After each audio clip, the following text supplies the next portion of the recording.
Hello children and welcome to the session today. Children, have you ever wondered that when you're pushing the door of a refrigerator, after a certain point, it just closes itself? This is even happening with the kitchen cabinets. You just need to give them a gentle push and they close. Why do you think this is happening? This is happening because of magnets that are connected to the wall of the fridge or the wall of the cabinet that attract the door towards itself. So children, magnets have found a way into our lives. Today in this session, we are going to understand chapter number 14, Fun with Magnets. We are going to get a brief introduction to magnets, a differentiation between magnetic and non-magnetic substances, the poles of a magnet, the poles of the earth and how the earth behaves like a magnet, how we can make a magnet, what is a magnetic field and what are the different applications of magnets. So first, let's begin with the interesting story of how magnets were discovered. Do you know that in ancient Greek, there was a shepherd who was just roaming about with his sheep when the base of his staff, which was made of iron, got stuck on a stone. When he tried to find out why it was sticking, he found that it was a magnetic substance which was then called magnetite because the name of the shepherd was Magnus. Now this stone had got different properties. It always aligned itself in the north-south direction, and when suspended with a thread, it floated carefully on a cork in water. So let us understand more about the properties, the simple properties of a magnet. Substances can be grouped as magnetic and non-magnetic substances. Substances like iron, steel, nickel, and cobalt that get attracted towards magnets are called magnetic substances.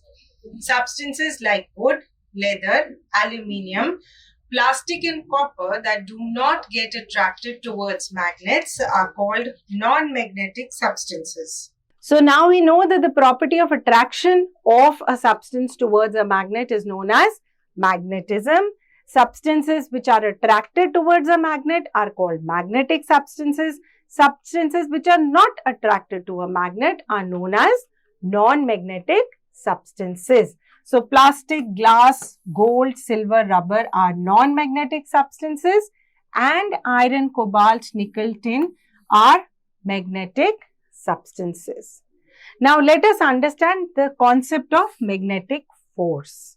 So magnetic force is the force exerted by a magnet on a magnetic substance. As we discussed right in the beginning, when you bring the door of the refrigerator close to the refrigerator wall, it attracts it. What attracts the door? The magnetic force. Similarly, in the case of cabinet also. Now, there's a simple experiment that is given in your book that can be conducted in your school laboratory to understand the concept of magnetic force. With this experiment, you will understand that magnetic force is always directional. It depends on the distance between the object and the magnet. Now, the magnets can be in different shape. They can be like your chocolate bar called a bar magnet, or they can be in the shape of a horseshoe.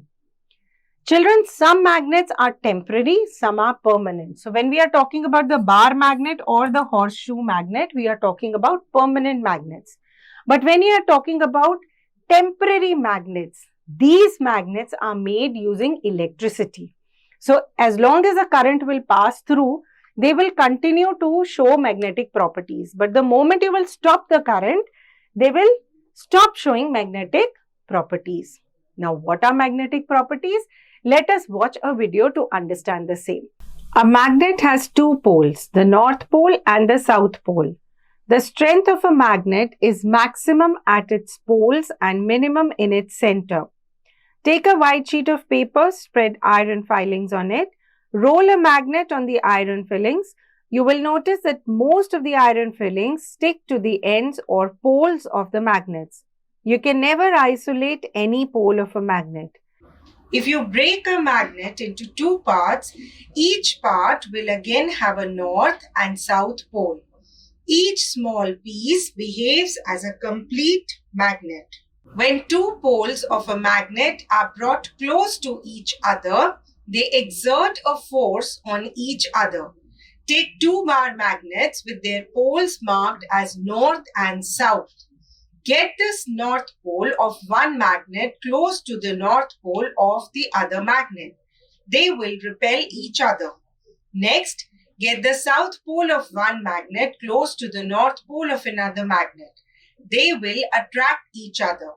Thus, you can conclude that like poles of magnets repel each other and unlike poles of magnets attract each other. Repulsion is a property used to test whether the given substance is a magnet or not. So through these videos, we have understood that their magnetic properties of the poles. We know that similar poles repel each other and opposite poles attract each other. Now children, breaking of a magnet, as we have understood, does not affect its magnetic properties. So we can see that this horseshoe magnet has been broken into two. What is happening here? You get two new magnets. Now each of these magnets is going to have a south pole and a north pole.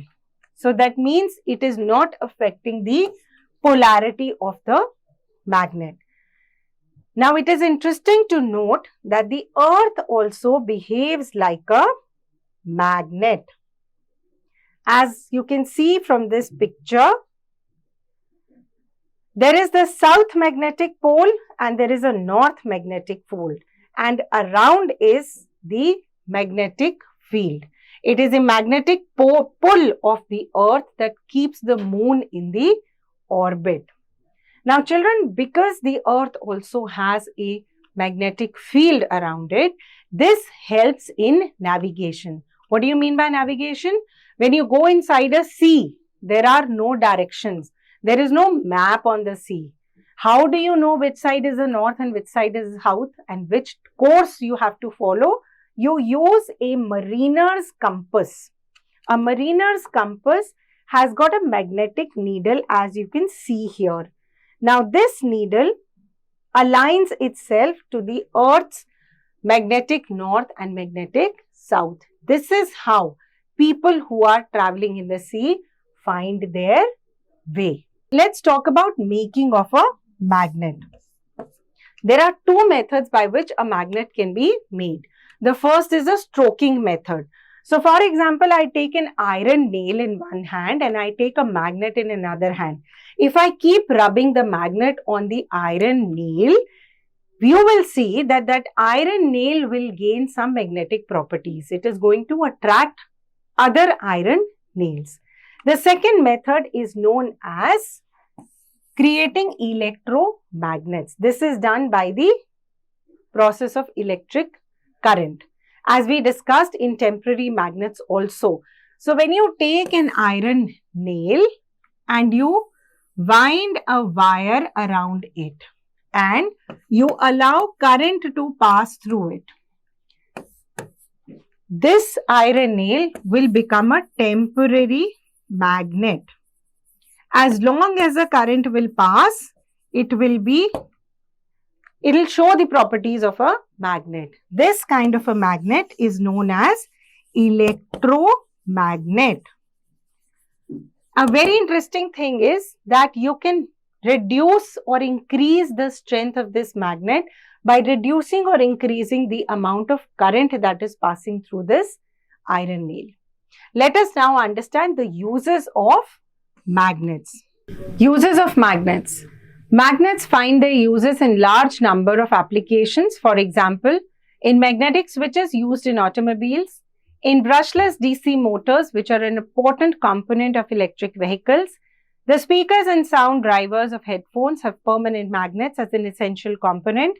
In making magnetic storage devices like audio and video magnetic tapes, hard drives and floppy disk drives, debit and credit cards store the information of customers in magnetic strips. In industry, large pieces of iron are picked from the scrap using the magnets. Strong magnets are also used in automatic electronic locks. So children, in this chapter, we have learned a lot about magnets. You have learned the different properties of magnets, about their poles, and how when separated, the poles still exist. It does not affect the polarity of a magnet. So children, I hope you have really had fun with magnets. Thank you so much.